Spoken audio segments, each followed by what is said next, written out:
என்னம்மா உனக்கு கொஞ்சம் வர வந்திருக்குமா, பார்த்து சொல்லு. பா, நீங்க யாரை பார்த்து ஓகே சொன்னாலும் எனக்கு ஓகே தான்ப்பா. என்னை விட எனக்கு யார் பொருத்தமா இருப்பான்னு உங்களுக்கு தானப்பா நல்லா தெரியும். அப்பா பார்த்த மாப்பிள்ளைய உனக்கு பிடிக்காம போச்சுன்னா பின்னாடி நீதானமா கஷ்டப்பட போற. பா, என்னெல்லாம் இந்த வயசுக்கு மேல கல்யாணம் பண்ணிக்கிறேன்னு சொல்றதே பெரிய விஷயம். அப்படிப்பட்ட ஒருத்தன் கண்டிப்பா பொறுப்பானவனாவும் நல்லவனாவும் தானே பார்ப்பான். அர்ஜுன், அக்கா கொஞ்சம் வர வந்திருக்கலா? யாருக்கு? இவளுக்கு கல்யாணமா? ஏப்பா, இவளுக்கு என்ன வயசாகுதுன்னு இப்போ கல்யாணம் பண்ணலான்னு சொல்லி சுற்றிட்டு இருக்க. வெளில யாருக்காச்சும் தெரிஞ்சா அசிங்கமாக பேசுவாங்க. அவளை கொஞ்சம் வெயிட் பண்ண சொல்லு. டைரெக்டாக 60ஆம் கல்யாணமே பண்ணிக்க சொல்லலாம். விட்ட பேசினே பாரு. பா, கொஞ்சம் இருமா. உங்க அக்கா பத்தி உனக்கு தெரியுமாடா? அவன் ஏன் இப்படி இருக்கான்னு உனக்கு தெரியுமா? அப்பா வருத்தப்படாதீங்கப்பா, எல்லாம் சரியாயிடும். இனிமே என்னை வேலைக்கு போகக்கூடாது டாக்டர் சொல்லிட்டாருமா. எனக்கு என்ன பண்ணுறதுனே தெரியலவா.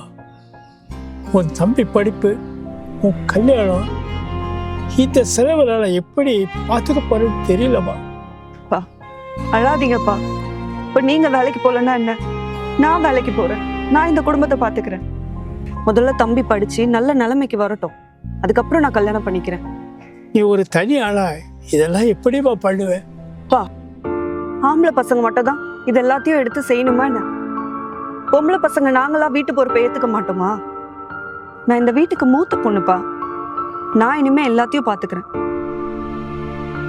சரிம்மா, வாங்கப்பா போலாம்.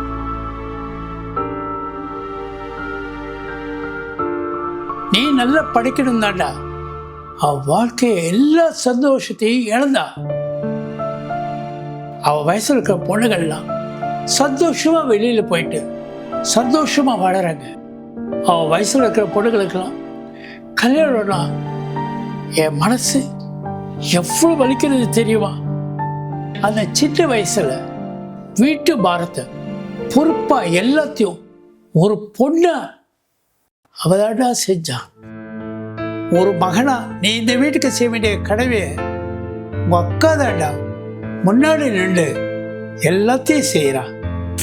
பா, விடுங்கப்பா, தம்பி தானே. அக்கா, என் மன்னிச்சிருக்கா. நீ எவ்வளோ கஷ்டப்பட்டிருக்கேன்னு தெரியாம நான் தான் அவசரப்பட்டு பேசிட்டேன். இதுல என்னடா இருக்கு? நான் யாருக்காக பண்றேன்? நம்ம குடும்பத்துக்காக தானே பண்றேன்.